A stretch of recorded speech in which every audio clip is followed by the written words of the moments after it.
আসসালামু আলাইকুম। আশা করি সবাই সুস্থ আছেন। ঈদের দ্বিতীয় দিন চলছে। আশা করছি ইনশাল্লাহ আপনাদের সবার ঈদ অনেক ভালো কাটছে।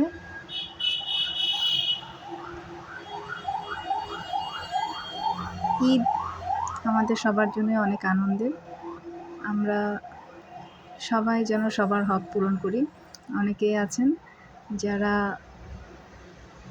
অন্যের জমি হোক বা অন্য কিছু হোক, সম্পদ দখল করে নিজের কাজ হাসিল করতে চান।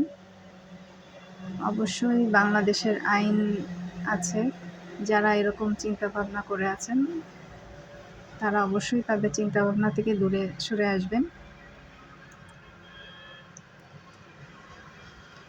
যারা মনে করছেন আমরা দুর্বল, আমরা পারবো না তাদের সাথে, তারা অবশ্যই ভুল। অবশ্যই বাংলাদেশের আইন অনুযায়ী আপনারা আপনাদের প্রপার্টি ফিরে পাবেন। অনেক সময় এরকম পরিস্থিতি আমি দেখেছি, এই জন্য বিষয়টা আপনাদের সাথে শেয়ার করলাম।